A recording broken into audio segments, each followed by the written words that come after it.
last thing I want to cover is our commitment to prepare the business community for the anticipated changes that will occur with the opening of Spooky Nook at Champion. The Chamber staff will be traveling to Pennsylvania in March to do research and interview business owners around Spooky Nook. We want to be able to speak with credibility as we prepare Hamilton businesses for the incredible regional impact that this project will have. We believe that existing businesses will need to revisit their business plans, adjust staff levels, and prepare for unparalleled foot traffic and competition over the next 24 months. We also want to be prepared ourselves as a business support organization for rapid business growth in downtown, Route 4, and throughout our footprint. As I look forward to 2018 and the near future, I can hardly contain my excitement for what I see in the future of Hamilton and the Chamber. With that, I just gave myself the perfect lead-in to introduce our speaker. Sam Beiler. Much of Sam's professional career was spent at Auntie Anne's, the world's largest hand-rolled soft pretzel franchisor. Sam began his relationship as a franchisee with Auntie Anne's in 1989. He later became president and CEO in 2001, and in 2005 launched the next generation of Auntie Anne's when he purchased the company. Based on market conditions, Sam made a decision to sell in November of 2010. Sam's most recent endeavor is Spooky Nook Sports, home of the world's largest indoor sports complex, which opened in June of 2013. Spooky Nook Sports offers unrivaled sports and recreation activities, leveraging state-of-the-art facilities, dynamic programming, outstanding instruction, and a friendly professional staff. With that, I welcome to the podium Sam Beiler.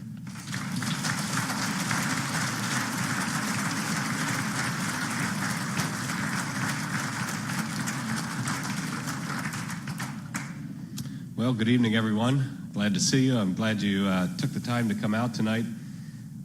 I don't get very nervous about speaking normally. However, as the evening went on out here, I must have been 10 people, so I can't wait to hear what you have to say. I'm like, oh my God, I actually have to think about what I'm saying, all right? So thank you for the invitation, Dan. I appreciate the opportunity to be here tonight. And probably the most impressive thing is how Dan is forward-looking. And so I'll talk about some of what we've experienced at the Nook back east, and hopefully, you can take it and figure out how to use it. And I probably have some ideas, but we're still learning. It's been quite an experience. Imagine this past weekend we had a volleyball tournament, and if you've been to the Nook, and there's probably at least 20 or 25 people here who've been there, it's kind of out in the country. It really is out in the country, and there's a row of houses across the street. But generally, all around it is farmland, and so there's not a lot to do. People do drive to get places, but I was thinking about being located, right across the river here in Hamilton. On Saturday, Sunday, and on Monday, we had more than 11,000 people a day in our building. And the car traffic, based on turns, most of them left at some point and came back for more games, or there was a morning wave and then an evening wave. Now imagine if half of those people started walking around Hamilton. All right, you got Dan Smart to help you think about this ahead of time. Because if you have 5,000 people a day coming to eat one or two meals, they're going to stay in hotels either in Hamilton or in the surrounding area in the county. It's a big deal. But, and so my experience really for the first couple years was really practically all across the country, but with more managers in the store. And, that's really where things happen. And so when I think about what can happen along the streets of Hamilton, at the cafes and the bakeries and coffee shops and restaurants and more restaurants that will, you don't have enough restaurants to feed 5,000 people yet. Wait, was that the fish and the loaves? I forget, but a couple more restaurants will handle it also. But we built up Auntie Anne's, just had an incredible team there. And over the course of just about 6 years, we doubled our corporate sales, and that was through steady growth. There wasn't any crazy process there. But importantly, we quadrupled our earnings. And it wasn't by cutting costs or by cutting staff. It was because we had an incredibly motivated staff with everybody pulling in the same direction. And that is much of what I see in Hamilton. All right, you have no idea the power when everybody pulls in the same direction. versus one or two oddballs, troublemakers, who try to pull off to the side. It just sucks the energy out of everything. And what I see in Hamilton is really pretty unusual and quite impressive. I can tell you that one of the first conversations I had when I came out here is I said, we need 2,500 spaces, and it's got to be on-site or adjacent. So I heard about this project in Hamilton, and, I want to recognize the city. We'll start with the mayor and city council and them being smart enough to hire Joshua Smith. All right, Joshua is a restless guy, okay? But let me tell you what I saw when I'm in his office, okay? He's looking out over the city, and he can't stand that there's a building over there that's not occupied, and there's an empty lot, and there's rundown properties. He doesn't rest, all right? So you get somebody like that that's trying to drive an effort, and he has a really strong ability to bring people together. And the city has it's unusual, all right? I mean, I've dealt with municipalities on many occasions, and what you don't find here is a lot of political power playing in the city, all right? And what you don't find here is a lot of ego-driven types of decision-making. That's not been our experience. I've sat in a number of meetings, public meetings and in private meetings. They are focused on how to make Hamilton better, how to help Hamilton, regain its stride. And by the way, we're excited about coming, but the energy that's already here, you can see it in the restaurants. You can see it in the new, you've got new restaurants coming. The other thing, people here drink a lot of beer. You ever notice that? All right, beer, but Joshua sees the potential of this city, and I've been through this once before. Lancaster City, 15 years ago, went dark at 5 o'clock. The number of businesses downtown had reduced dramatically. As a young couple, that was more than 15 years ago, but that would have been 20. We didn't go there were no restaurants. You didn't go downtown. There was nothing to do. And at this point, most of this has happened in the last 15 years, there is a vibrant art community. I would put it at no less than 15 or 20 art studios. And it's already happening here. So I'm connecting the dots, all right? I see what's happening here. You have building stock and roadways that you probably underappreciate.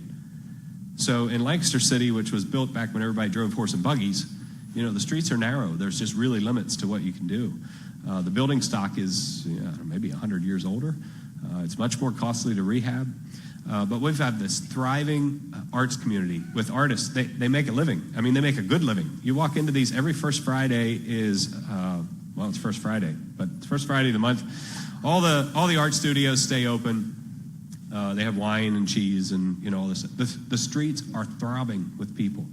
Thursday is now, not Thirsty Thursday. I think it's Music Thursday or something. But there's just multiple event after event. And restaurants, I don't know, there's got to be 30, 35 restaurants now downtown. This Lancaster City was dark not many years ago. And Luca, a new restaurant that opened, you call for a reservation now, it's 2 weeks. 2 weeks. I don't plan that far ahead for almost anything, but the pizza's really good. But you have a special government in the city of Hamilton. If you go, check out the mission statement. I mean, it's like a business. They're serious about serving their customers.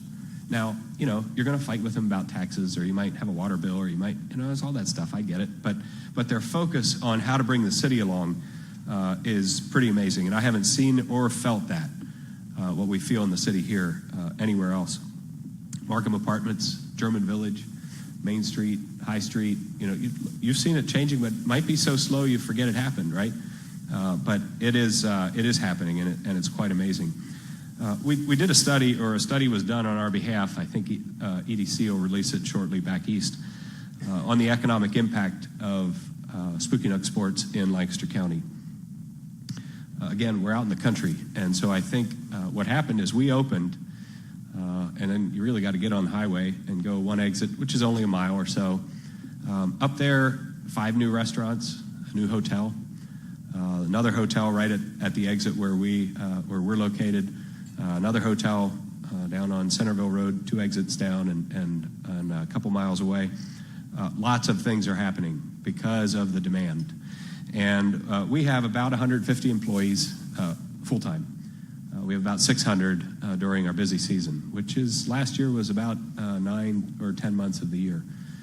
So we're excited about having a workforce available. We're excited about the opportunity to train them. It's a challenge because it's hard for anybody to hire anybody that's not over 16, right? You can't use a dishwasher. Can you imagine? That's dangerous equipment. No kid is allowed to use a dishwasher. But I'm excited about it because of the proximity to Hamilton, and I think the impact we're going to be able to have on the youth employment here. So there is a really great opportunity. In the 12 months of this economic measure, through our booking system, so we have a housing service that helps with booking hotels. There were many rooms outside of this. But through our system, we booked 60,000 room nights in the past 12 months. That's a lot of rooms, all right? That's a lot of people. Every one of those people buy gas sometime when they're in town.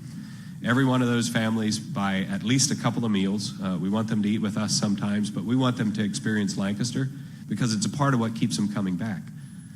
It will turn into, hey, Hamilton is really a cool place. Let's go down. Let's make that our vacation. You'll find the interconnection. When you get people coming and you treat them really well, you'll be amazed at what happens. The economic impact. So anyway, it was about $98.5 million impact, direct, indirect, and induced.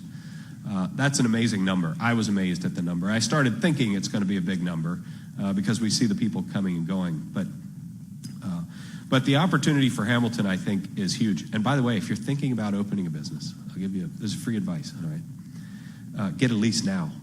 All right, but if you can, make it contingent on the first permit drawn on this project. See, then you've got you feel safe. But get out there and do it because I'm telling you, those storefronts on Main Street, on High Street, are going to be gone.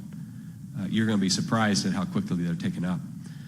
There will be a need for more hotels. I don't know how close. The highway traffic's important. What we do, and by the way, we talk a lot about Spooky Nook Sports Complex, but there's an entire convention center that's coming with this. So it'll be a 200-room hotel, a couple 100,000 square feet of convention space, all on Mill 2 on the riverside. Imagine those bricks taken out of those big openings and windows back in there. The view across. So I've been. That one building, the white. We call it Beirut. It's like the bunker building on the right below C Street. But I've been up there in the top. The view from these buildings across the river and into the city is incredible. When people visit here, they're not going to forget because it's unusual. I think the river is perhaps being appreciated more than it has been in the past. So the history of, at least, the pictures in the hotel here, there was a lot of water one time back in the day. I think there were horses floating or something. It was bad, Now, but it's under control, and so it's a real asset. There's some good work being done on how do we make the most out of this river. But if things are done together, working together, I think, you're going to be amazed at, I would call, the product you have to deliver to the visitors. It's going to be an amazing thing. So where do we stand with the project here in Hamilton? Mike gave me a good idea. So I need an analogy. So it's a little bit like when I was a kid. My kids were worse, I'm sure. But when you're driving somewhere and it's a pretty long ride, geez, you might only be an hour into an 8-hour drive, and they start, are we there yet? Are we there yet? No, not yet. And then they say, yeah, we're here. And then they say, what? No, I said we're here. We're not there yet. But really, this project is similar to a really long car ride. All right, it's far. You got to stop to refuel sometimes, and there's a lot of challenges. So funding a project like this, which we're projecting probably in $140, $150 million, most of that zeros. Okay, so the 115 or 14 or 150 up front, that's what counts. All the zeros at the end don't matter. All right, but it's zeros in front that don't matter, right? Okay. So we continue to work on the funding stack. We've had some very successful meetings in the past couple of weeks, especially on the senior debt side. I could read more letters to you like Newmarket NMTC, New Market Tax Credits, and historic tax credits, which, by the way, we're planning on preserving the buildings pretty much as you see them. There's a little bit more of Mill 1 that'll be taken down. That's on the other side of B Street. But the Mill 2 that's on the river, it's going to look pretty much the same. We're planning on keeping all of the exterior wall along B Street on Mill 1, so that basically when we're finished and you stand down there in what I think we'll call the B Street Canyon, it's going to look like it looked when somebody's grandfather worked there or when your dad worked there. And we've just heard some really cool stories about people whose families worked there for a long time. But it's going to be an incredible project. The remediation is pretty much complete. All of the outside remediation has been completed. I think all of the remediation in Mill 2 has been completed, and what's left in Mill 1 was left on purpose because it'll be part of a demolition process instead of a two-stage project. Design plans are well underway. We've kept up. The city is working on the road and infrastructure. An engineer on our part is working alongside to make sure that our parking lot, isn't lower or higher or whatever, they do. So all of those things are moving along. Mike Dollard describes it as there's about 8 or 10 of us at a cliff, or we're walking toward a cliff, right? And we're holding hands. And if anybody gets too far back, then you got to, focus on that and pull it forward. And it is not an insignificant job. Andy Brossart has been supporting our efforts and, in fact, leading many of them on the funding side. And I'll tell you, this guy he's very good, and he works very hard. He's done many deals, and he says this is the most complicated that he's ever worked on. So, we know we're tackling a pretty big project here. So I love to work, and we built something back east that hadn't been built before, and it was a startup. It was a startup on steroids. All right, so we started in like December with 8 employees. By February we had 24, and by June we had 300. So it was wild in terms of a takeoff. But what I love is going to work every day and figuring out how to do something better, how to streamline a process, how to support people in growing in terms of their opportunities and their jobs. So we remain very excited about this project in Hamilton. We're excited to continue to work with the city and so many others. I mean, I thought about starting to list names, but John with the foundation and Mike Core Fund, and there are really an unusual collection. Not that John and Mike are unusual, but the behaviors, like to work together. There are lots of people in Hamilton that are really pulling all in the same direction, and we've felt that, and that's been really clear to us. But it's been an exciting process, and we are I feel very comfortable with where we are and the ability to bring the project home. There will be a lot more over the next couple of months. Some of the funding programs I was talking about, they make their allocations soon and all that. So you'll hear more about that as it comes this way. But I'm excited about Hamilton. I was thinking about the experience that a Spooky Nook guest would have when they come here, and they're going to go in. They're going to come in early. The kids are going to play some volleyball, and then they've got really a short walk to a downtown area that's going to have a lot of amenities that they're going to enjoy. And every shopkeeper that I've met here and every restaurateur that I've met here engages in a way that makes you want to come back.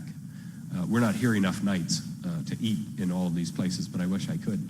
And a lot of it has to do with who I'm interacting with. So this city is really primed for what's coming, and we're excited to be a part of it. Honored that you'll receive us and welcome us, and I thank you for your support, for being here tonight. Appreciate it.